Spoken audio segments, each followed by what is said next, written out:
welcome to my Fashion Cupboard Baby. This is my new channel where I'll be tracking how my pregnancy is going so far. And on today's episode we're going to go through my pregnancy journey from 0 to 34 weeks. The reason I decided to start this channel and indeed film this video was because since finding out I was pregnant at about 5 weeks, I have been obsessed with researching this as my first baby, and going into the unknown is not something that I like to do. I like to be prepared, so I have been using YouTube as a huge information source, and I thought it was about time that I shared my pregnancy journey with you. So that today's video is going to go up to 34 weeks, and thereafter I will be filming weekly updates for you, and letting you know how things are going with antenatal classes, preparing my dog for bringing home a new baby, how I'm preparing food wise because my husband is not a cook, and so on. So if you're interested in hearing about that, don't forget to subscribe. So to start my pregnancy journey off, I found out I was having a baby when I was around 5 weeks along, and my husband and I had only actually been trying for 2 weeks. I'd only been off the contraceptive pill for just over 2 weeks when I fell pregnant, so it happened really quickly and much more quickly than I had expected. I was prepared for it to, be difficult and for us to have to be patient, but it did happen really quickly. When I was doing my test, I'd used a kind of cheap line test where you see a second line if you're pregnant, and it was one of these things where the line was so weak it was really hard to tell, although now if there's any sort of line in that second box then you're pregnant. But I did 4 of those cheap line tests and all of them kind of gave this tiny faint line, really not that to know for sure. So I went out and bought a clear blue test, one of those ones that actually says pregnant or not pregnant and tells you how many weeks along, and obviously I did that and it said pregnant, and there was absolutely no question about it. So the next thing I did was I put in a urine sample to my GP surgery, probably the next day, I'm pretty sure it was the next day, and that came back about 2 days later to confirm that I was indeed having a baby. Definitely my dog, who is a West Highland Terrier called Abby. If you've not seen her on this channel, you'll certainly see her on my other channels. She likes to be in the videos. She definitely knew before I did. I don't know that she knew or knows what it is that's going on, but she certainly sensed a change in my hormones. For that kind of 5 weeks or so, I'd really noticed that she'd been very clingy. She's always been a mummy's girl, but she was very clingy. She was wanting to lie right beside me on the couch all the time, snuggled up. At night she'd be sleeping right beside me as well. And so yeah, pretty sure she had an idea. She was also getting quite protective, particularly of dogs who were off leash. Any dog that was off leash coming towards me, she'd give them a bit of a warning bark, which was quite unlike her, and it's only increased since. So she definitely knew something was going on, although I'm quite sure she's going to raise an eyebrow when the baby comes home. So we've been doing plenty to prepare her, so if you're interested in finding out what we've done for preparing our dog and how it goes when we do bring the baby home, then keep tuning in to these videos. So yes, when I found out I was pregnant, I had a girls' weekend booked down to London for just a couple of weeks later. Obviously it was going to be a sober event, which would be quite a surprise to 2 of my best friends who I was going with. So I did have to kind of spill the beans a little bit of my pregnancy quite early to them. So I think they found out more or less about the same time as I told my mum, about just after the doctor had confirmed it, to be honest.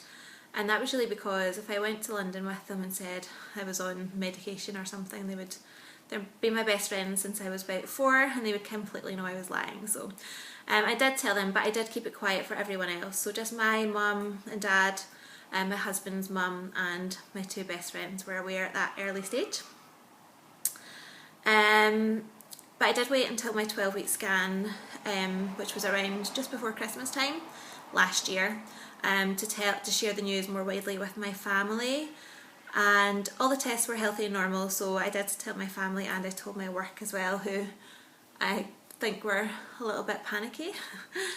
I did have to have 2 scans, so at 12 weeks I had a scan and the baby was jumping about all over the place, not behaving, and they couldn't get her to go into a position that would really make it easy for them to measure properly. So They changed my due date at that point. So initially my due date based on the dates of my last periods, my ovulation, etc. Was the 24th of June 2014. And I was fairly certain of that because the reason we didn't start trying to have a baby earlier was because it was my friend's wedding, I was a bridesmaid, and I couldn't have to tell her that the bridesmaid's dress wouldn't fit because I was pregnant at any point, so I waited until that before coming off the pill. So I was fairly certain of the 24th of June. However, at that 12-week scan they changed it till the 28th of June, which is 4 days, so not a huge deal. But they asked me to come back the following week for another scan to confirm that. So the following week I went back, the baby was still jumping about all over the place. She's a bit of a hyper one, she's jumping about right now. And they did all of their measurements again, and it was a different midwife, and this time she said that she couldn't get the 28th of June. From the measurement, she was measuring me at a due date of the 2nd of July, which is another 4 days later, so that was changing my due date from the 24th of June to the 2nd of July, which is 8 days. I was a little bit disappointed, but at the end of the day, the baby's going to come when she comes. So my official due date is the 2nd of July, and that's what is on all of my paperwork, but I do think she's probably going to come a bit early, so we shall see. So that was that. The first trimester, those first 12 weeks, I didn't get too sick actually. I had 1 day off work where I was so sick I couldn't get out of bed. But generally, apart from that day, there were not that many days where I felt really sick. There were a couple of days where I was sick in work, and that was hard to cover up when you've not told anyone. Just had to kind of run, walk very fast to the toilets. But mostly I suffered from nausea, which I think is fairly normal in those first 12 weeks. To kind of combat that, I found that if I ate every 2 hours, something really small and snacky like a banana or a few grapes or like just a sort of plain cracker, something quite simple, then I managed to stave off the nausea. So that was what I did to get through that time. I also started to notice one major other symptom at that point, and that is sciatica, and that was kind of end of first trimester, beginning of second trimester. If anyone has had sciatica, they'll know that it's pretty much agony. I think the baby kept moving onto a nerve. Often when I was lying down and when I tried to get up again, I would suddenly feel more or less paralysed with this pain. Luckily that's something that did die down, but certainly that was something that was pretty horrendous. Not ideal, but one of these things. The second trimester then, up until the kind of 28-week point, I got a number of tests done, and I accepted all the tests that they offered. So I know that some people prefer not to have some tests done, but I just got everything done that was offered, and all of them have come back normal, which is great. And I was definitely starting to show. So I think from about 15 weeks you could see a tummy there, and definitely from 20 weeks onwards it was getting pretty obvious that I was pregnant, which is good. I'd much rather look pregnant than just like I put on a few pounds. From the sort of middle of the second trimester, maybe from about 18 to 20 weeks, it was really starting to get hard to sleep at night. I was starting to get much less comfortable. They tell you that you should not sleep on your back, and that is the position I usually sleep in when I'm not pregnant. So it's kind of a habit. So I really had to train myself to sleep on my left side, which is generally told to be the best for the baby and for you. So I have to kind of sleep with lots of pillows around me. So around that 20-week mark, I purchased it's called a V-shaped pillow from Amazon, which I kind of turn on its side like a 7, and I kind of sleep on my left side hugging the bottom of the 7, and then with another pillow in between my legs, and then I have to wedge something in at the back of me so that I don't roll over on my back, because like I say, it's a habit to sleep on my back, so trying to get out of that habit was a bit of a challenge, but we got there. Another thing I started to notice was acne on my back, and that was really upsetting because I did have acne as a teenager, all on my face and my back, and I only just grew out of it in my late teens. And now and again I do still get breakouts, especially if I'm stressed, on my face. But actually during this pregnancy I've had very minor blemishes on my face, but generally not too bad. The odd one around my jaw area, but nothing too much to worry about. But my shoulders and my back have got some blemishes, and some of them are pretty sore, so that's quite upsetting, particularly because there's not much you can do about them. Luckily, for the most part, I've been pregnant during the winter. Scotland is not known for its good weather, so not many issues with that. By the end of the second trimester I still had no stretch marks, but I was starting to get really itchy skin, and I did really have to slather on the body moisturiser from then onwards. Trying really hard not to itch the skin on my belly, because if you itch the skin you're more likely to get stretch marks, so I've been trying really hard not to do that. So that kind of brings us up to the 20-week scan, and we were confirmed that it's a girl, that we're expecting a girl, and that she was having healthy and normal growth, etc.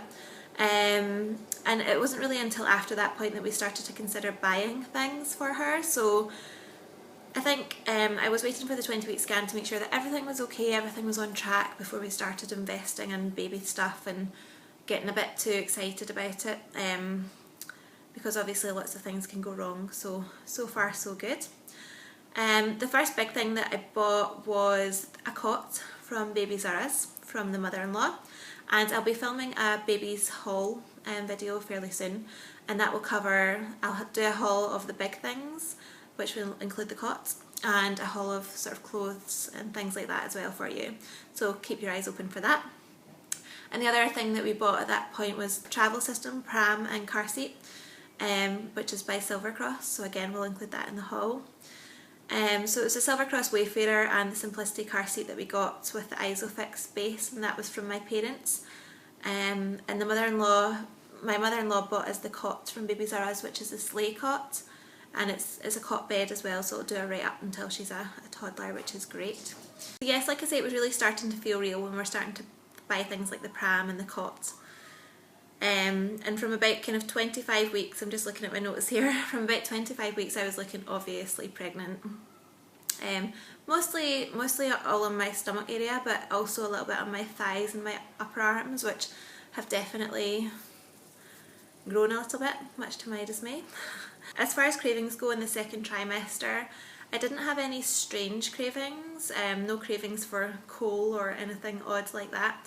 But one thing that I did crave was a rotisserie chicken from like the supermarket, so a roast chicken with gravy. So I think the baby was possibly craving protein. Every time my husband went to the supermarket I'd be asking him to bring me back a roast chicken. And the other thing has been ice cream. Again, perhaps the baby's craving dairy, I don't know, but ice cream, and particularly cookie dough ice cream, which at first I thought I wasn't allowed to have because cookie dough might have raw egg in it, but the Häagen-Dazs and Ben & Jerry's cookie dough is absolutely safe when you're pregnant, so I was so happy to find that out after doing plenty of research on the internet, so that was great. Just looking back down at my notes, the first kick that I felt was around 14 or 15 weeks, but it was a little while before my husband could feel the kick from the outside. I think that was around 21, 22 weeks. But by 28 weeks you could literally see my belly move, so every time she kicked you could see the bump and you could sort of see my belly sort of move when she kicked. The third trimester then, after 28 weeks, so from sort of 28 weeks to 34 weeks, there were several different things that happened. So that's when they start to do your fundal measurements, which is where they measure from the top of your uterus, which is just kind of under where your bra sits, to your pelvic bone, and basically you should be measuring, to sort of be on track, you should be measuring the number of centimetres that corresponds to your date. So if you're 34 weeks pregnant, you should be 34 centimetres or thereabouts. I think it's kind of give or take a centimetre or two. And obviously every midwife has slightly different measurements. So then at that point we were still seeing the midwife every 6 weeks. So I had my first fundal measurements and everything was absolutely on track. I also had my whooping cough vaccine around that same time. And at a general midwife's appointment at that stage, you are getting your urine checked, so you have to take a urine sample. They're checking for any protein or sugar in your urine that might suggest that you could have gestational diabetes or something like that. They also check your blood pressure every time, your fundal measurements, and everything was fine for us at that first appointment. Third trimester symptoms then, so 28 weeks onwards, huge bump, so no mistaking it now, no hiding the fact that I'm pregnant. And the baby doesn't just kick but rolls about and actually somersaults about, although that wouldn't last for too much longer as she starts to run out of space, but certainly from 28 to 34 weeks she was still somersaulting. She also likes to stick out her butt so that you'll see a nice cone shaped, generally sort of to the right of my belly button. My belly button is still an innie, but it does look a little bit different. It looks like there's a little pressure behind it, so I feel like it could pop at any time, but certainly not yet. So by 34 weeks, sleeping is getting difficult. Not only am I peeing all the time, but I'm also feeling really thirsty in the night, which is obviously contributing to the peeing. Generally 3 to 5 times a night I have to get up and go to the toilet. I think the worst night was 7 times, I'm not sure why, but that was a nightmare. And on top of that, you've just got general discomfort, so it's just generally uncomfortable with this big bump to find a comfortable position. It's also getting more difficult to bend down. I can still tie my shoelaces and things, but I do have to be careful when I'm bending over, and I do kind of have to drop it low a little bit rather than sort of bend from the waist down. I have to kind of bend my knees. So there's not really a ladylike way of bending down right now. And I'm kind of generally wearing maternity clothes now. Actually, this top is not maternity, but it is from Topshop, and it's just supposed to be quite a voluminous top, so it's managed to work with me. But generally I'm wearing maternity clothes now. The most comfortable are generally maternity leggings or dresses with tights that I've bought sort of medium to large instead of getting the small to medium that I would usually buy. Some of my dresses and jumpers and tops and things from pre-pregnancy are completely fine, so I'm still wearing them, although some of my dresses are starting to look a little too short because the bump pulls them up a little. My old jeans, my pre-pregnancy jeans, are a distant memory now. I could get away with them for a while, definitely not anymore. I'll also be uploading a maternity haul at some point, so make sure you check that out and see what kind of things that I've been buying to wear as I get more and more pregnant. And have a wee look at my blog as well to see how I'm styling those if you're interested. So an update on the dog then. So Abby, my West Highland Terrier, like I said, she's been a total snuggler throughout my pregnancy. She's following me everywhere. Every time I get up to the toilet in the night, she has to come and sit beside me and wait till I'm finished, then come back with me. She just wants to be close to me. We're kind of teaching her about the baby's toys. She's not allowed to touch them. They're all in sight, so they're all sitting there, so it's a bit of a test for her. She's been really good. Got the cot up, and we've also got our co-sleeper up, which again you'll see in our baby haul, and that's attached to the bed so that she can't kind of jump up and, you know, accidentally knock over a Moses basket, which was my fear. I've also been playing some baby noises from YouTube, some crying babies, and she's kind of got to the stage where she's not bothered, doesn't react at all, so very interesting. We've still been taking long walks with the dog in all weathers, 4, 5, 6, 7 miles where I can. I'm still fairly fine walking actually. Like for the first little bit, like if I just stand up from sitting down, my pelvis hurts a little. Once I'm walking, I'm absolutely fine, so still doing lots of that, trying to keep active, trying to keep healthy. I don't really have any more cravings really, but I do kind of want carbs, so I've been craving things like, you know, crumpets and scones and pancakes and bread. Yes, I do have to watch that. But I've also been craving salads and fruit, so I think because the summer's coming around as well, I've been really craving things that are nice and fresh. I've also started washing the baby's clothes, and I've started packing my hospital bag, and again I'll be doing a video on what's in my hospital bag, both for my bag and for the baby's bag, so keep an eye out for that. And that kind of brings us up to 34 weeks, to be honest. Still got loads to do in the nursery, loads to do. We're getting there. So check out my weekly updates from now on. I hope this has been helpful and helped you on your pregnancy journey and what you may expect.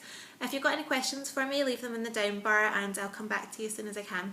Alright, don't forget to subscribe if you want to find out how my pregnancy is going. Thank you. Bye.